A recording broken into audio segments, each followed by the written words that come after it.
Semua istimewa. Ulu, seekor katak hijau, sedang berdiri di pinggir kolam. Hari itu langit sangat gelap, dan hari seperti itulah yang Ulu sukai.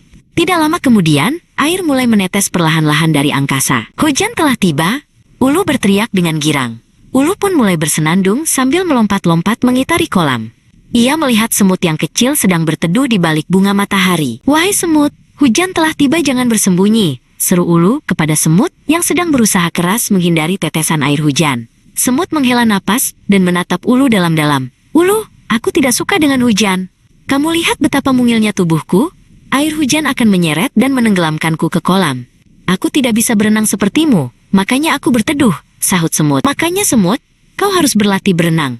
Aku sejak masih berudu sudah bisa berenang, masa kau tidak bisa? Berenang itu sangat mudah, julurkan saja kakimu." Ulu menjulurkan kakinya dan tendang ke belakang seperti ini. "Ups, maaf, kakimu kan pendek." Sambil tertawa, Ulu melompat meninggalkan semut. Semut hanya bisa menatap Ulu dengan kesal. Semut tidak dapat berenang karena ia berjalan. Ulu kembali berseru, "Hujan telah tiba, hujan telah tiba. Oh hai ikan, aku sangat suka dengan hujan. Bagaimana denganmu?" Ulu berhenti di pinggir kolam dan berbicara kepada ikan yang sedang berenang di dalam kolam. Ikan mendongakkan kepalanya ke atas dan berbicara kepada Ulu. "Aku tidak dapat merasakan hujan, Ulu. Lihatlah, aku tinggal bersama air. Bagaimana caranya aku dapat menikmati hujan seperti kamu, Ulu?" Ikan pun kembali berputar-putar di dalam kolam. "Sedih sekali hidupmu, ikan. Seandainya kamu seperti aku, dapat hidup di dalam dua dunia, darat dan air, mungkin kamu akan dapat merasakan kebahagiaan ini. Nikmati saja air kolammu, sebab kamu tidak akan dapat pernah merasakan rintikan hujan di badanmu." Apa yang Ulu katakan sangat menusuk hati ikan. Ikan menatap ke arah tubuhnya yang bersisik, lalu menatap ke arah tubuh licin Ulu. Ikan yang bersedih hati pun berenang meninggalkan Ulu ke sisi kolam yang lain.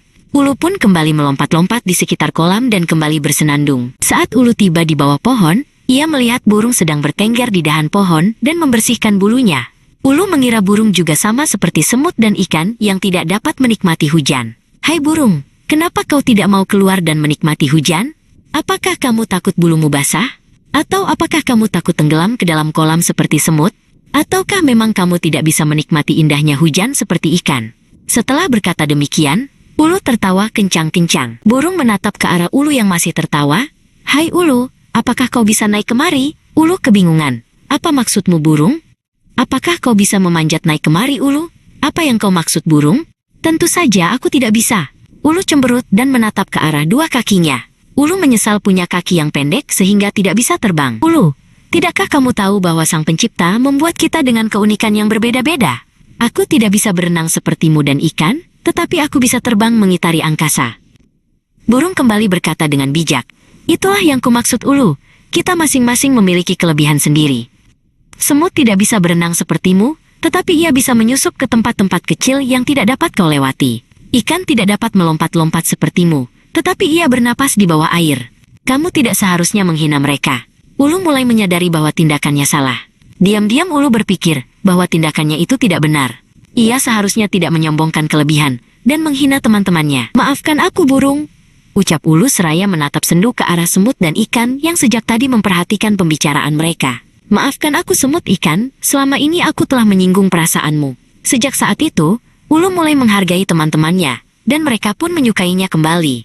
Pesan moral: Tuhan telah menciptakan makhluk dengan kelebihan dan kekurangannya. Jangan melukai hati dengan perkataan yang menyakitkan, pada akhirnya orang-orang tidak akan mau berteman.